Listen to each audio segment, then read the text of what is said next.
Magandang araw nga ho mga kapotol. Ay eto nga ho ang recipe for today's vlog ay puso. So magtuturta nga ho ako ng puso mga kapotol. At bago nyo tapusin ang aking video, syempre panoorin nyo muna ang aking intro. Tara!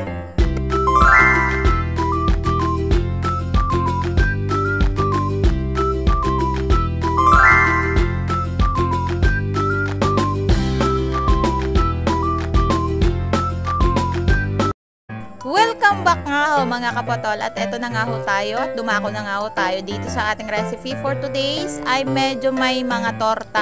Magtutorta nga ho tayo ng puso ngayon dahil nga may mga natirang puso na nilaga kaninang umaga ay akin na rin talaga siyang piras-piraso, dinurog-durog, parang puso ko dati, durog ng durog. Uy!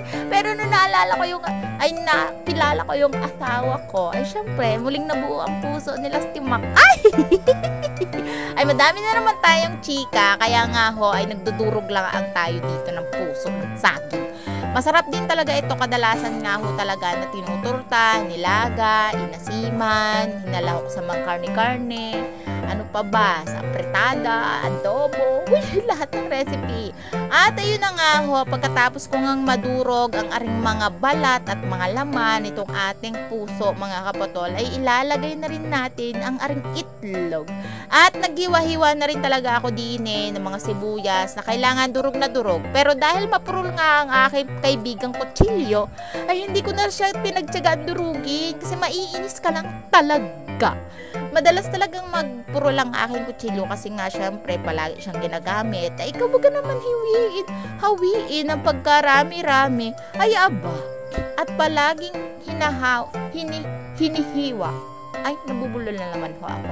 At ginagamit, ikaw ba naman hindi pupurol? Kung ang utak nga natin laging ginagamit, ay sadya nga ang pupurol, are. Ayun na nga mga kaputol, nilagay ko na rin talaga ang aring itlog, binasag ko na rin katulad nga ho nang nakikita nyo pagkatapos kong putok-putokin sa gilid ay akin na nga inano sa aking dibdib para nga ho mailagay natin sa ating puso. Para-paraan laang din naman yan para nga ho mailagay ko na nga ang aring itlog. Gayaan laang din naman talaga ako mag-connect the egg canard. At ayun nga ho, pagkatapos nyan, syempre hahaluin mo lang yan, lalagyan mo ng paminta, magic syrup or any seasonings na kailangan mo nga hong ilagay. Pagkatapos mo ng i-prepare ang mga sangkap, ay magpainit ka na rin talaga ng baby oil tsaka ang ating pangmalakasang maiting na naman ang ating kawali. Dahil nga nakapagpainit na nga ho ako, ay nilagay ko na rin talaga itong ating tortang puso. Ipa-plot nyo lang yan, hindi nyo naman kailangan bilog na bilog kasi nga ho, dadagdag pa kayo ng ganyan. Bahala na rin talaga kayo magtansya kung gaano siya kakapal, kung gaano siya kanipis. Pero mas maganda talaga siya na medyo manipis kasi para ma-toasted siya, malutong-lutong kainin, yung lalasap mo na talaga yun yung pinakalasa. Pero kapag nagmamadali ka din talaga at mahirap din talaga magtorta, ay kapalan mo na. Kasing kapal lang mukha ko niyan.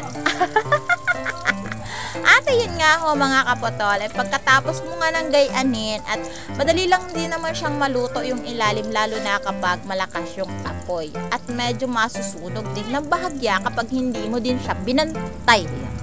Kaya kailangan mo siya bantayan mga kapotol. Pagkatapos ngang maluto ay akin na nga binantayan at akin na nga binaliktad ng ating puso nga ho. Ay tada! Ay luto na ang kabilang pisngi ng aring puso ng saging. Kadalasan din talaga ang aring puso ng saging, minsan gusto ko lang siyang nilaga, sausaw sa may bagoong na may sili, na may kalamansi. Afford na yon. Pero dahil nanghihinayang naman akong itapon ang natirang mga puso ay sayang naman. Kaya nga ho ay akin na rin talaga siyang ginawa ng paraan para nga maging torta at maging ulam ulit. O, diba? Ulam sa umaga, ulam sa tanghali, ulam sa hapon, ulam forever. Pero yung ulam na yan ay pinaka-problema din talaga ng sambayan ng tao, lalo na ang palakaing Pilipino. So So madami na naman tayong sinabi at eto na naman tayo sa kuda-kuda portion natin. Ay, kamusta na nga ho kayo mga kaputol? Ay, madalang na rin talaga ako nakakapag-live. Madalang ko na ding ma-shoutout yung mga netizen na talaga nanonood sa akin. Ewan ko ba, kasi pagkagaling ko din talaga sa office, pagdating ko sa bahay, syempre magluluto, napagod ka na, mag-aasikaso ka pa ng bata, gayon nga ho na kailangan mag-rest ka na din, hindi na nakakapag-edit. Pag ano lang talaga, may mga holiday, Sabado at Linggo, Friday, o kaya gabi, pero kailangan mo pa rin talaga mag-edit. At after so many years mga kaputol, ay luto na nga ang aring ngaong torta, ay pwede na nga ho kaming kumain. Ay makakasurvive na naman ho kami sa gayang pagkain laang. Gawin nyo rin to mga kaputol para nga ho, ma-experience nyo din at alam ko naman na marami na naman magko-comment dito. Paki-follow na lang ang aking Facebook page. Ayan, nakikita nyo naman kung palagi kong ini-screenshot ang aking Facebook account at ang aking Facebook official page ko. Gumawa na talaga ako ng page para kahit na tuloy-tuloy yung upload, kahit anong oras pwede ako mag-upload, ganon. Ha ha ha. Ay, today, maraming salamat sa inyong panunood. Bye-bye. I love you so much, Mama Chuchup.